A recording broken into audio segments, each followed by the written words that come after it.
Salut à toutes et à tous, Jean-Philippe Lustig, je suis entouré de maman, Bella, de ma sœur Laurence.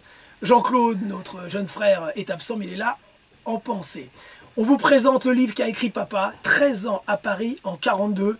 C'est extraordinaire parce que l'Harmattan, grâce à cette grande maison d'édition, sort celui qui est un témoignage unique et fabuleux.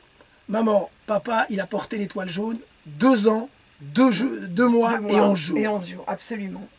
Et ce livre est très émouvant parce qu'il est très sobre. Il est très pudique et il raconte avec sa verve et son humour, parce que ce qui le caractérisait beaucoup, c'était qu'il avait beaucoup d'humour. Et malgré tous ces événements qui sont très tristes, il raconte sa vie d'enfant à Paris.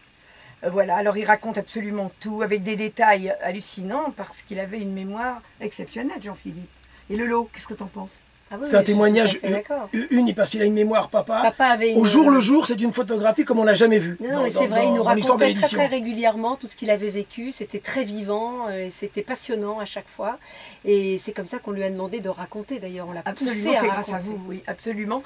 Et on se promène dans ce livre, dans Paris, dans le quartier du 12e, qu'il aimait passionnément, puisque même après la guerre, il y retournait toutes les semaines pour voir ses anciens copains, ceux qui ont été rescapés, bien sûr. Alors, il raconte l'entrée des Allemands, l'occupation, évidemment, les rafles, les déportations, les petits commerces qui, malheureusement, dans le quartier du 12e, disparaissent peu à peu puisqu'ils sont déportés, la libération, et puis, malheureusement, sa maman a été raflée le 16 juillet 42. Au moment de la rafle du Veldiv et ensuite gazée voilà, à Auschwitz. C'est un témoignage, c'est important de le préciser. Oui. C'est fort, c'est intime, c'est à la fois authentique et très sobre parce que papa était, voilà, était très pudique. Et surtout, ce qui est assez extraordinaire, il n'a pas pris de notes à l'époque. Et malgré cela, quand il écrit 50 ans après, il se souvient de l'heure. Il se souvient du prénom, des témoins, des copains, des profs. Donc c'est une photographie extraordinaire. Ah oui, de ce vieux Paris, ouais. On peut s'y promener, quoi. C'est vraiment, on pourrait en faire un livre parce qu'on se promène dans ce vieux voilà, Paris. La preuve qu'on a fait un livre. Oui, non, pas un livre, pardon, je voulais dire un film. Mais ça sera une prochaine étape. 13 ans à Paris en 42, c'est sorti il y a quelques semaines chez l'Harmattan.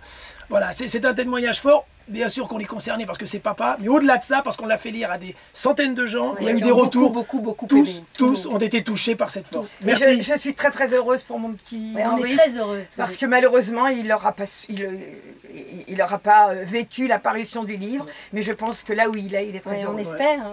Et puis secrètement, peut-être qu'il espérait qu'un jour ça soit édité. Il espérait, ça c'est certain. Même s'il n'en parlait pas. C'est surtout toi qui l'as beaucoup poussé d'ailleurs. Ouais, bah oui, parce que papa était à faire une histoire. Il fallait, et puis il est allé, et ensuite le résultat est... Voilà, et c'est moi qui l'ai tapé. Voilà, et c'est maman qui l'a tapé.